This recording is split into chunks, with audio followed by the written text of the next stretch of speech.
Based off of this reading, I am really just mind blown right now. It was like my brain was slowly connecting the dots. I was like, wow, what really was my childhood?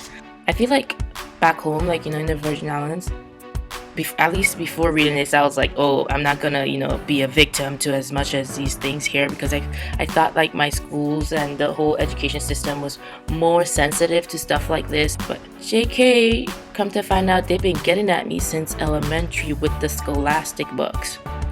Anyways, I'll get to that later. But I was circling everything that I read that I was familiar with growing up.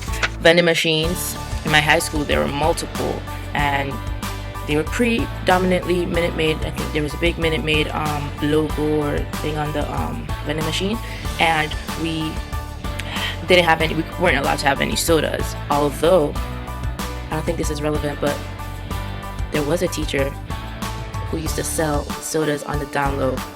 He was a place to go. He had candy too. I circled Pizza Hut because your girl used to be reading a bunch of books in elementary so I could get me a free personal pizza. I think I had to read like 4 books or something, and they'd give me like a little ticket stub or something, and then I could go to Pizza Hut and get my little personal size, like it was a little circle, got little 4 pieces of pizza. So it was well worth it to me. The next one was the Nike or Adidas. Everybody on our team didn't have the same gear, or the school didn't provide us with the gear. We bought our own. At least by high school, we all realized that Nike was the brand to go with. But we did all get Adidas for All-Stars because Tim Duncan has some type of deal with them, whatever. But when they started talking about box tops, I would intentionally choose. Like, I would take the box of cereal, look on top to make sure there was a box top before I got it, because I remember in 5th grade, like, we used to cut them out and give it to her. I think we got 10 of them.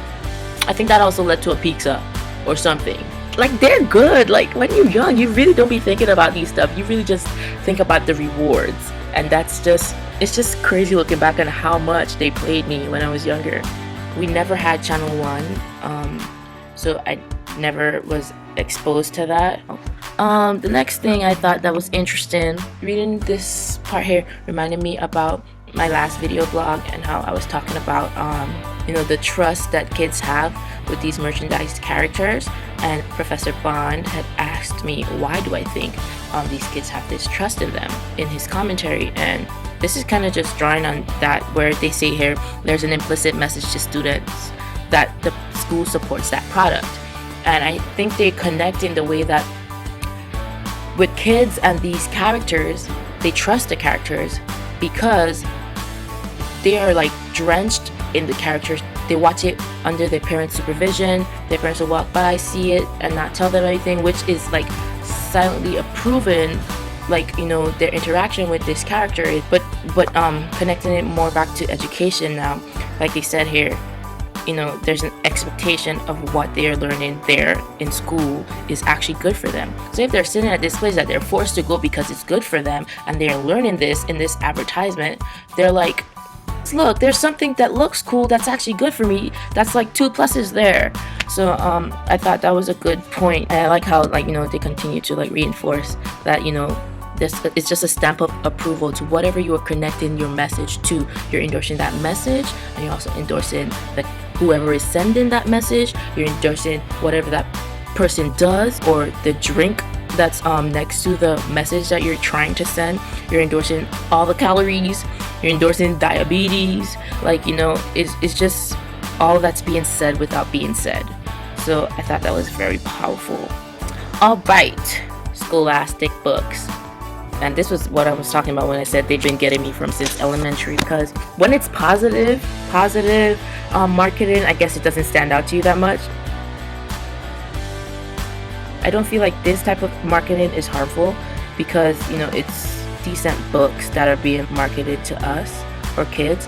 But where I think the corruption comes in is like the area of manipulation. Like, I never personally experienced watching videos about like the books we were about to like choose from in the Scholastic stuff, but I think that's where there's a line to be drawn, because now you're not giving the kids a free choice. Like, when there's some type of manipulation in there where you're secretly choosing what the kid actually wants. I feel like that's where the problem lies with the whole marketing thing. So I'm definitely one of those that, it's not all black and white in terms of marketing for kids. Honestly, I don't think most parents or educators are like aware of the prevalence of advertising in schools.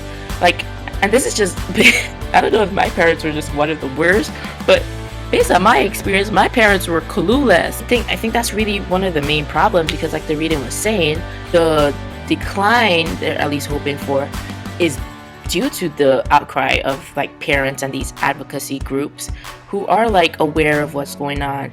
But I don't think that's majority of the parents out here.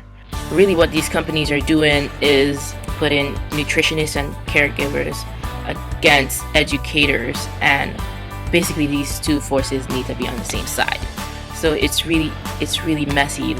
I feel like majority, at least I should say, in poorer communities, they are the ones who need to be aware even more because they broke, but they're the ones being victimized even more as a result of their lack of funds. I feel like some educators and parents do realize it, but I think they think of it as just ads.